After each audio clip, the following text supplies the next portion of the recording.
شۆڕش و ناشتنی تۆی ناکۆکی و دووبەرەکی لە نێو ڕیزەکانی پێشمەرگەدا. پشکۆ نەجمەدین لە کتێبی ئەزمون و یاددا دەڵێت لە ساڵی 1984 کۆنفرانسی سێیەمی کۆمەڵە بەڕێوەچوو.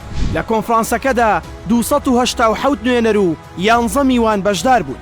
بڕیار وا بوو کە 3 ڕۆژ بەردەوام بێت، بەڵام ئەو 3 ڕۆژە دەبێتە گۆڕەپانی ئالۆزیەکان و تند و تیشتین قسە و باس و مشتومڕەکان لەم کۆنفرانسەدا کۆ دەبنەوە.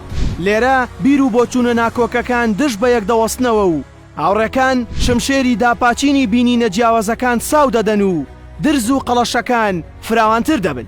ڕۆژی یەکەم وتارەکان پێشکەش دەکرێن. وتارەکەی مام جەلال چڕ و پڕ سەراپای دۆخە سیاسیەکەی لەخۆ گرت بوو. ئەو داوای ئاشتەوایی نێوان هێزە سیاسیە کوردیە دژبەیەکەکانی دەکرد. مام جەلال لە هەڵسەنگاندنی هێزی پێشمەرگە یەکێتیدا بێهیوایی خۆی لەو هێزە خستە ڕوو و بە شڕەخۆر و تاڵانچی ناودێری کردن و نمونەی شەڕی بێتواتەی هێنایەوە و هەموو لێپرسراوەکانی بە دز لە قەڵەمدا وەوتی کە هیچ کامێکتان لێ نابورم. ئەمە لەشکری هۆلاکۆیە نەک لەشکری ڕزگاری کوردستان. من بە چاوی خۆم سەلاجەم بە کۆڵی بەرپرسەوە بینیوە. من ئەم لەشکرم هەیە بۆیە ناچار بەم فاوەزاتم. لە ڕۆژی دووەمی کارەکەدا کۆنفراز بۆنی خوێنی گرتبوو. ڕوخسارەکان کینە و ڕکیان لێدەباری. هەر هێزە و هەوڵی دەدا هێز بەلای خۆیدا سەنگدار بکا و لە هەوڵی کپکردنی دەنگی ناڕازی و ئۆپۆزیسیۆندا بوو. لەوێ لەسەر بڵاوکردنەوەی لێکۆڵینەوە یەک هەرانرایەوە و بکەرانی ئەو کارە بە خائین و بە تێکدەری شۆڕش لە قەڵەم دران و لەلایەن هەندێک لە کادرانەوە داوای دادگایی حیزبیان بۆ دەکرا.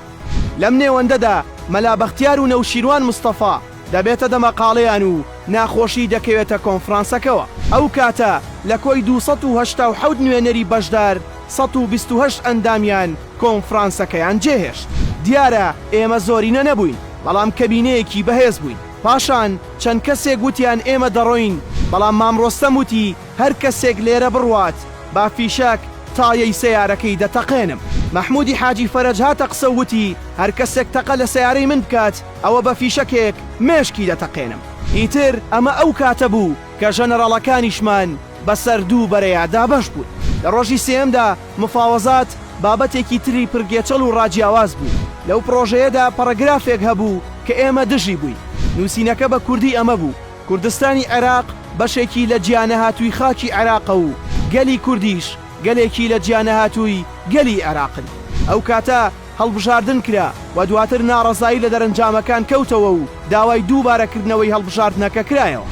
پاشان و دواتر هەر ئەم ناکۆکیە بووە هۆی ئەوەی کە لایەنەکان بەجیا کۆبوونەوە بکەن و دەرەنجامی ئەم کۆبوونەوانەش گەشتە ئەوەی کە ئێمە داوای جیاکردنەوەی باڵی چوارەم بکەین لە نێو شۆڕشدا.